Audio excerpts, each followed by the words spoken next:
Question. Could you survive 25 miles in the jungle with a broken leg? We're gonna tell you this American soldier survival story. This is the untold story of an American soldier who survived 25 miles through the jungle with a broken leg. His name was Ronald Reagan. It was the year 1967. The place was Vietnam. And let us tell you that back then, Vietnam was one of the most dangerous places on Earth. There were ambushes everywhere. If you walked outside, you might get killed.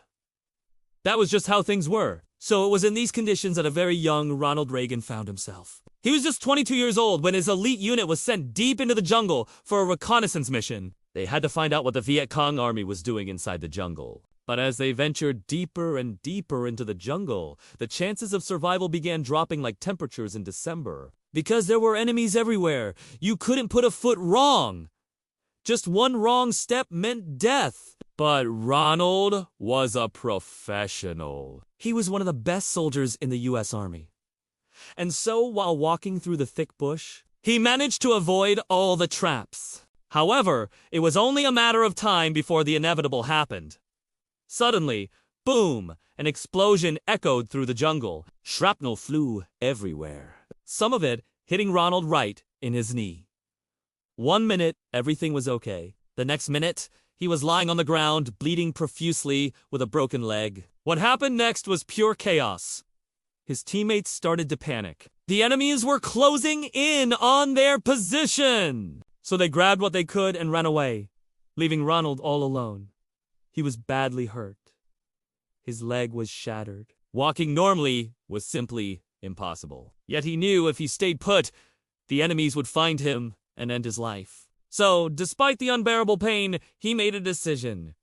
He decided to escape. So, with his broken leg, he crawled as far as he could, dragging his body over sharp stones and dirt. All the while blood mixing with mud, making it harder and harder for him to move. But even though he was suffering, even though his body was breaking apart, he kept moving forward because he knew that every yard he covered brought him closer to safety.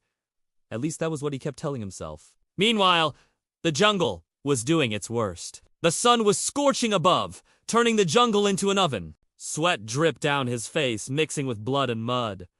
The mosquitoes were feasting on his skin. Snakes slithered around him, hissing, waiting for him to make one wrong move. And then there was the sound.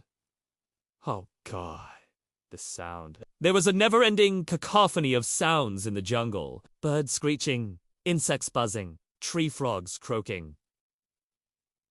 But the worst were the humans. Out there! The enemies were out there looking for him. The sound of their footsteps still echoed in his ears. Sometimes they came so close he could hear them breathing. And that terrified him. If they found him, he'd be dead within seconds. He tried drinking water from puddles, but it was dirty, filled with parasites. So he drank rainwater instead, collecting it in his helmet whenever it rained. He also ate whatever he could find, mostly wild berries and leaves. Food wasn't really a problem. Hunger pangs were, but hunger was something he could handle. Then came the days. 3 days, maybe 4, maybe 5. Time had lost all meaning. All he knew was pain. Pain in his leg, pain in his stomach, pain in his head. Each day was a torture. But he pushed forward. Sometimes he used branches as crutches, leaning on them to pull himself forward. Other times, he crawled on his elbows and knees. Either way, each yard gained was a mental victory. After what felt like forever, he stumbled into a clearing. The first thing he saw was a river. The second thing he saw was a group of men. They were tall and thin, just like him. Their skin was tanned, and their hair was cropped close to the skull. They looked like commandos. And before he could do anything, they noticed him and shouted, "Look! Someone's coming our way!" Then they raised their weapons. Ronald was so exhausted, so hungry, so thirsty that he didn't have the energy to run. So he just stood there, watching them approach. He thought he was done for. Then the tallest man yelled, "Medic!" Someone rushed to Ronald and asked, "Can he make it?" "He's alive," the medic said. "That's all that matters." Then they carried him to a helicopter. Ronald was medevaced to a hospital. The doctors checked his wounds and shook their heads. They said it was a miracle he was still alive. They operated on him for hours, inserting metal rods into his shattered legs. Slowly, very slowly, he began to recover. When he got back to his unit, everyone was surprised to see him. They thought he was dead. But here he was, sitting on a chair, sipping hot chocolate and smiling at people. When they asked him how he survived, he shrugged. I don't know. I just kept moving forward. But we know why he survived. He survived because deep down, he didn't believe that he could die. He survived because he wanted to get back at the person who broke his leg. And he survived because he was a warrior. It was literally in his blood. During his time in the hospital, Ronald's willpower caught the attention of many senior army officials. In fact, one of those officials would go on to write a book about Ronald's survival. The book would later be adapted into a movie starring Hollywood actor Mickey Rourke. Today, Ronald is a successful businessman and a loving husband and father. He hardly talks about his survival, but when he does, his voice cracks with emotion.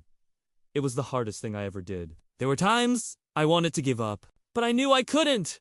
I had to keep moving. I had to survive. Now we ask you, would you have survived? Would you have been able to crawl 25 miles with a broken leg? What's the furthest you've ever walked in your life? Tell us in the comments. Here's a quick recap of what this episode was about. 25 miles, a broken leg, a deadly jungle, and yet he survived. He was a soldier in the Vietnam War. He got ambushed and left for dead by his own team. But he crawled 25 miles through the jungle, eating berries and leaves, drinking rainwater, and using branches as crutches. And finally, he was found by his fellow soldiers. He was rescued after what felt like an eternity. If you enjoyed this episode, hit the subscribe button. Now tell us which untold survival story you want to hear next. Here are some of our previous episodes. You can pick any one of these. We'll see you in the next one. Until then, stay safe.